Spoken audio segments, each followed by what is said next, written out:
कोई भी आइडियल नहीं है। जो दिख रहा है ना आइडियल, वो भी आइडियल नहीं है। ये सच है, ये सच है। तुमको उसकी सच्चाई नहीं दिखी अभी तक, इसलिए तुमको लग रहा है कि भाई ये चीज आइडियल है ना, वो नेता आइडियल है, ठीक है, वो हीरो आइडियल है, वो एक्टर आइडियल है, वो एक्ट्रेस आइडियल है, वो टीचर जो वहां पढ़ा रहे हैं वो आइडियल है, जो यहां पढ़ा रहे हैं वो आइडियल है।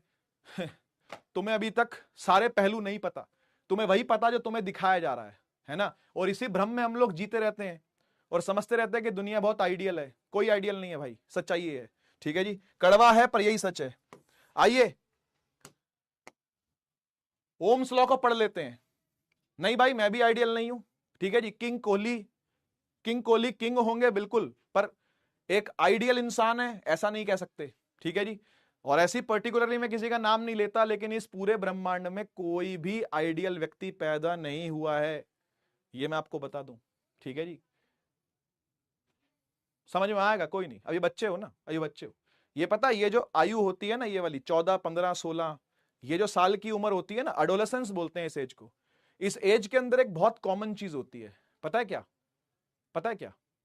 Hero worship. सुना है ये वर्ड, हीरो वर्शिप करना। किसी को आइडियल मान लेना, किसी को हीरो मान लेना और उसको भगवान मान करके उसकी फुल प्रशंसा करना, तेरी जय हो, तेरी जय हो। जहां जहां जाएंगे, जिस प्लेटफॉर्म पर जाएंगे, उसकी जय जयकार जय जयकार जय जयकार कर रहे होंगे। ये हीरो वर्शिप एडोलेसेंस के अंदर बहुत कॉमन है। लड़कों में भी है और लड़कियों में भी है, दोनों में बराबर रूप से आता है हीरो वर्शिप करना, है ना। किसी एक्टर को आइडियलाइज कर लेना, उसकी फोटो लगा लेना कमरे में, है ना। किसी रेसलर की फोटो बढ़िया से एकदम टांग लेना, उसको देख के सोचते रहना एक दिन इसके जैसी बॉडी बनाऊंगा, है ना भाई। किसी टीचर को भगवान मान लेना, किसी जीवित इंसान को, जो इंसान धरती पे घूम रहे हैं उनमें से किसी को अपना भगवान मान लेना, उसकी वर्शिप करने लगना, उसको कॉपी करने लगना, ठीक है। ये बहुत ही कॉमन ट्रेट है जो एडोलेसेंस एज में आता है। 13 से लेकर के 18 साल की उम्र ये जो होती है ना, इसके अंदर आता है। लेकिन समय के साथ ये भूत उतर जाएगा।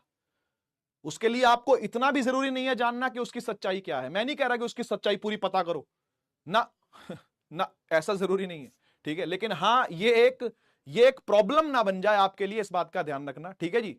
और मैं तो हमेशा से ये कहता हूं भाई, एक बात हमेशा ध्यान रखना कि भाई परमात्मा के समतुल्य किसी को मत मांगना, किसी को मत मानना।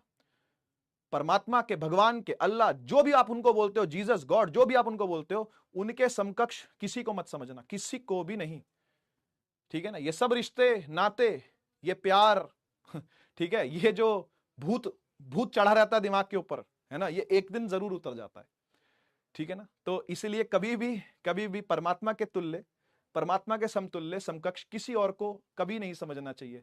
मेरी तो ये लर्निंग रही है लाइफ से, क्योंकि मैं भी ऐसा ही था। जब देखो हम भी कभी ना कभी एडोलेसेंस से निकले, तो हमको पता है ये बात कि ये एक हीरो वर्शिप नाम की चीज बच्चों के अंदर बहुत आती है। बहुत जय जयकार करते हैं, अपने टीचर को लेकर के बिल्कुल बावले हुए रहते हैं, किसी प्लेटफॉर्म को लेकर के बड़े बावले हुए रहते हैं, किसी पॉलिटिकल पार्टी को लेकर बड़े बावले हुए रहते हैं, किसी पर्टिकुलर रिलीजन को लेकर बड़े बावले हुए रहते हैं। ये होता है, ये होता है, सभी में होता है। लेकिन समय के साथ जब मैच्योरिटी आती है, अपने आप हम लोग समझ जाते हैं इस बात को कि भाई दूसरों की जय से पहले खुद को जय करें, हमको मन की शक्ति देना, मन विजय करे। सुना है ना ये प्रेयर आपने जरूर सुनी होगी, है ना। तो मैं तो भाई आपको क्लैरिटी देने के लिए आया हूं, क्लैरिटी देने के लिए आया हूं, सच्चाई बताने के लिए आया हूं, है ना। लेकिन फिर भी अगर आपको अच्छा लगता करना तो बेशक करो, मुझे कोई प्रॉब्लम नहीं है, ठीक है। मेरी करो, मेरी ना करो, किसी और की करो, कहीं कहीं भी करो, किसी की भी करो, ठीक है। लेकिन हमेशा परमात्मा से एक ही बात मांगना, परमात्मा, नेचर, अल्लाह, गॉड, महादेव, हनुमान जी, जिसको भी मानते हो, माता रानी, जो राम जी, कृष्ण, जिसको भी मानते हो, उनसे बस एक ही बात मांगना, ठीक है ना, कि हमको मन की शक्ति दे कि मन विजय करे और दूसरों की जय से पहले हम खुद की जय करें, ठीक है जी। इतना कॉन्फिडेंस हमारे अंदर हो कि हम अपनी जय जयकार खुद कर सके। कम से कम सबसे पहले तो अपनी जय जयकार खुद ही करें, क्योंकि जब तक हम अपनी जय जयकार खुद नहीं करेंगे ना, दूसरा हमारी जय जयकार नहीं करेगा। सीधी सी बात है, ठीक है जी।